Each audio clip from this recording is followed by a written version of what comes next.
Hello students, welcome to a video lecture on web technology and its applications. This is the course overview and course outcome.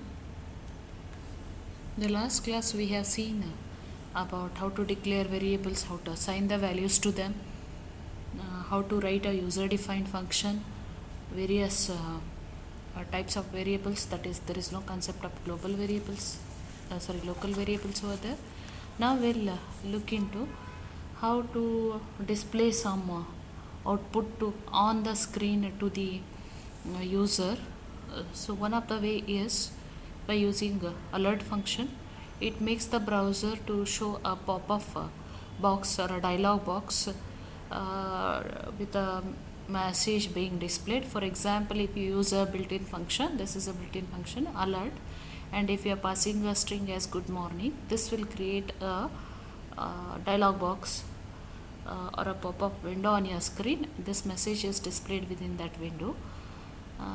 Then when you want to use the debugger tools, you also have to write the output to log with the you want to store the details inside the log files, not on the console is screen, right?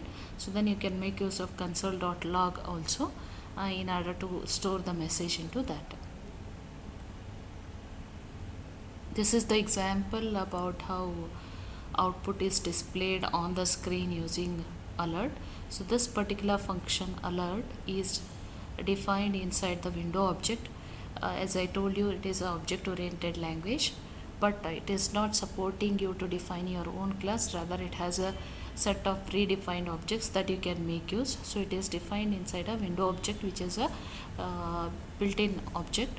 So the for creating alert dialog box, we have to use a alert function. This is the way it gets displayed, like alert. Sum is 42 is being displayed. The other way to show the output on the screen is confirm dialog box. It is both input and output to some extent. It is able to read the boolean value. Like for example, we are using a confirm dialog box here. This is the example: confirm, do you want to continue this download? This is the message being displayed and is assigned to certain variable. So the value returned inside the question is of type boolean, depending upon what button is pressed. So this is the output it looks like. Do you want to continue this download? You are displayed with the two buttons, OK and cancel. If you click on OK, then question will be stored with the value as true, and if you return cancel, it is stored as false value. So this is another way of displaying the output on the screen to the user using confirm dialog box, and you are asking to continue or not, right? Some type of boolean values are read by the program or the function. So the other way of reading the input is, if you want to read anything else, then we have a prompt function.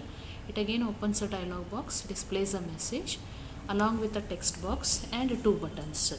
So here it is displaying a message as well, also asking you to enter what you want to be entered can be displayed there, like what is your name, and it has another parameter, empty parameter. It takes two parameters unlike your confirm and alert. That is the difference in syntax here.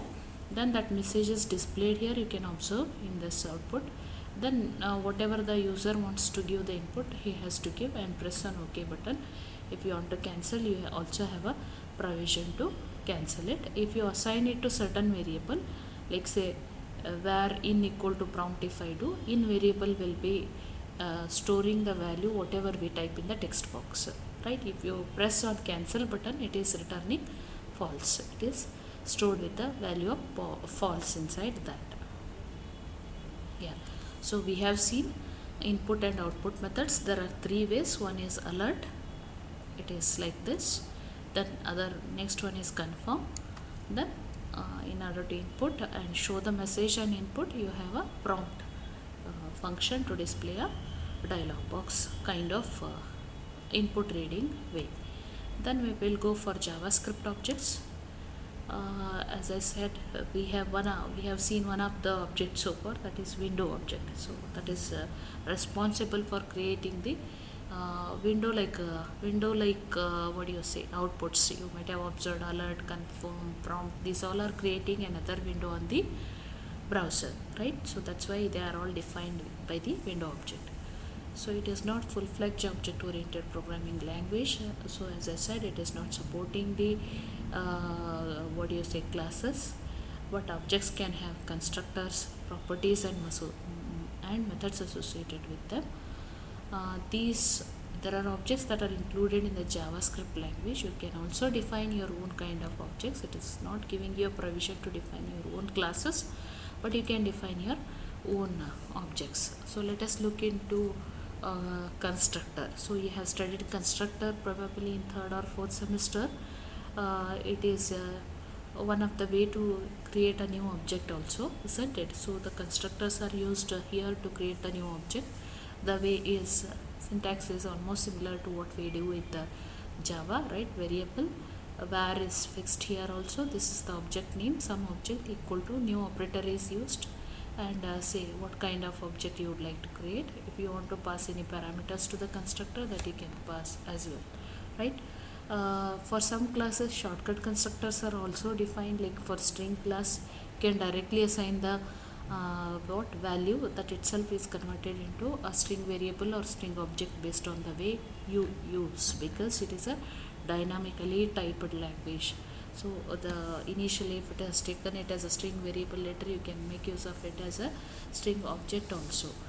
So the formal way, or say Java way of creating new objects is by using new method, right? Using the constructor, right? This is same as this, both are same here. Properties: each object might have properties that can be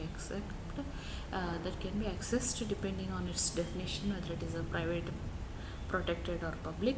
You know that how to access those properties of the object or classes, that is by using the dot operator, isn't it? Something like window dot certain property I can mention. Using the dot operator, you can access those properties as well. So you know that properties are the variables that are declared inside a predefined class, isn't it? So methods, so similar to the properties, you also have a built-in methods defined inside a class. If you want to make use of those methods with the help of a built-in with the help of a user-defined object, this is the way you can make use of that object name dot that function name or a method name has to be specified in order to call that particular function. And you know that passing the parameters is also optional in case of JavaScript. It has a capability to call the function with no parameters. With certain parameters can be called without the parameters also, that we will see soon as we move ahead. So default or built-in objects included in JavaScript. This is one of the important question that comes under this particular chapter, that is arrays, boolean objects are the built-in useful objects available in the JavaScript. So we will see one by one. Array, so you know that it's one of the commonly used data structure in most of the languages, including C, C++. The way to create a array kind of object is var greetings equal to new array by using a constructor. You can also have a empty object being created, or else you can pass the values and that gets stored inside the array object. Both are possible. You can just see how to initialize the values while creating itself. Is var greetings equal to new array, you have passed a certain values to this, so these gets stored inside array of that is greetings of 0 and greetings of 1, as we do with the C++. Either we can use the square bracket or the alpha brackets can be used. We can use alternatively either of these. So when you are using the square brackets, the syntax is little bit different. You need not have to make use of name and the object name, because this is making use of a constructor, whereas this is alternative syntax. So that is the difference in these two. So we will see the rest of the objects in the next class. Thank you.